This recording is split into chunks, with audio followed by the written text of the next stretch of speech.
Hai, aku Safira dan hari ini kita akan bahas mengenai integral tak tentu. Nah, untuk ngerjain soal integral tak tentu, ada dua metode. Metode ngerjain yang biasa dan metode substitusi. Metode substitusi itu biasanya untuk integral yang bentuknya udah ribet, oke? Kali ini, di video ini, kita akan bahas dulu tentang metode integral yang biasa. Dan untuk metode substitusi akan aku bahas dan linknya akan aku cantumin di description box. Nah, sebelum mulai belajar integral, kalian tuh harus udah paham dulu tentang perpangkatan dan akar. Pangkat dan akar ya yang udah kalian bahas waktu SMP dan kelas 10 udah pernah belajar tuh tentang pangkat dan akar. Karena soal-soal integral tuh variasinya nggak jauh-jauh dari pangkat dan akar. Di video kali ini aku akan nyediain 15 soal latihan yang akan dibahas dan aku harap kalian bisa nonton secara full supaya bisa paham integral secara menyeluruh, oke? Jadi kita bahas ya, mulai integral tak tentu dengan cara pengerjaan yang biasa, nggak pakai metode substitusi. Integral tak tentu, integral itu adalah sebenarnya kebalikan atau inverse dari turunan. Sebelum belajar integral di sekolah pasti kalian udah bahas dulu tentang turunan. Nah, si integral ini kebalikan dari turunan. Nah, ini adalah rumus umumnya untuk nyari integral aljabar ya. Integral ax pangkat n dx sama dengan hasil integral adalah a per n plus 1 x pangkat n plus 1 plus c. Jadi, kalau di turunan, pangkatnya itu berkurang 1.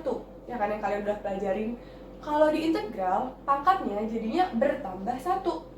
Nah, di sini ada catatan dulu nih. Di sini ini adalah simbol dari integral.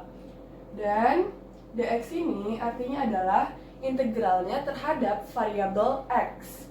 Nah, terus ini kan awalnya pangkatnya adalah n ya. Integralnya akhirnya pangkatnya jadi n plus 1, oke? Terus jangan lupa dibagi sama n plus 1. Dan juga hasil dari integral itu pasti ada plus c. Ini untuk integral tak tentu ya, ada plus c, di mana c itu adalah konstanta. Oke, ini rumus umumnya integral. Terus yang harus kalian ingat adalah integral 1 per x dx. Integral 1 per x hasilnya adalah ln x. Ln itu adalah logaritma natural, yang untuk anak IPA mungkin udah belajar di kelas 10 ya tentang logaritma natural. Plus c. Contohnya integral 5 per x dx. Kan kalau 1 per x integralnya adalah ln x ya. Kalau di sini ada angka 5-nya ya udah jadinya 5 ln x plus c. Jadi kalau ada angka diambil aja angkanya. Lagi integral 4 per 3 x dx. Di sini angkanya adalah 4 per 3. 4 per 3. Terus 1 per x tadi integralnya adalah ln x plus c. Jadi kalau ada angka dimin. Ini angkanya berapa nih? 1 per 3 kan ya? 1 per 3 jadinya ln x plus c. Oke, itu beberapa catatan dari aku. Terus kita masuk ke latihan soal. Mungkin kalau kalian udah ada yang belajar tentang integral, bisa kerjain aja dulu soalnya nanti kita bahas bareng-bareng. Bisa di pause dulu videonya. Oke, masuk ke nomor 1. Integral 5 dx. Ingat ya, kalau dia tuh cuma angka gini, 5. Integralnya tinggal jadinya 5x. Tambahin aja variabel x plus c. Paham ya? Lanjut ke nomor 2, integral 14 per 3 dx. Lagi-lagi ini angka doang juga, jadi integralnya adalah 14 per 3 dikasih variabel x plus c. Oke, dah. Terus lanjut ke nomor 3, integral 2 per x dx. Tadi sesuai yang kita udah belajar. Jadi hasilnya apa integralnya? Angkanya 2, terus karena ada bentuk per x-nya kasih ln x plus c. Oke. Nomor 4, integral 12x dx. Gini ya cara ngerjain integral. Kalau misalnya ada angka, tulis angkanya. Di sini koefisiennya adalah 12 ya. Terus ini kan x doang nih. Kalau x doang berarti pangkatnya adalah 1 sebenarnya ya. Pangkat 1.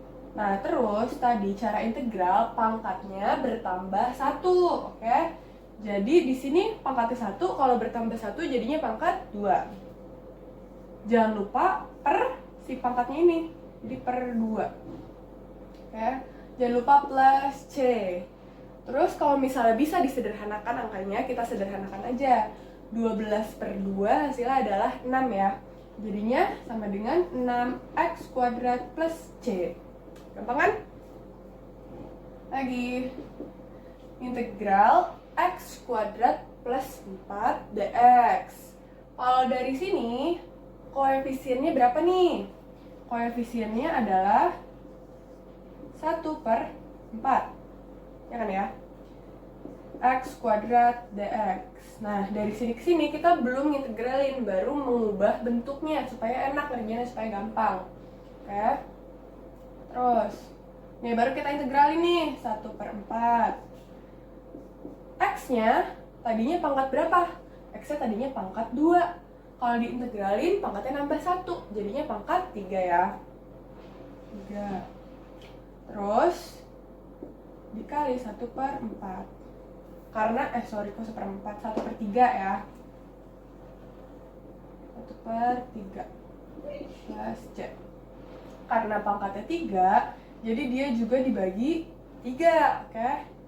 Jadi sama dengan 1 per 4 dikali 1 per 3. Tinggal dikali aja, jadi 1 per 4 kali 3 jadinya 12 X pangkat 3 plus C. Oke. Sampai sini udah paham ya caranya ya. Jadi kalau misalnya angkanya 2 dibagi 2, kalau angkanya 3 pangkatnya dibagi 3. Itu aja caranya. Terus sekarang udah variasi soal baru nih ya, agak beda bentuknya. Integral 1 per x kuadrat dx. Dicatat ya, kalau integral dan ada bentuk variabel di bawah, di bagian penyebut ada variabel, si variabelnya mesti kamu tarik ke atas, jadi posisinya ada di pembilang.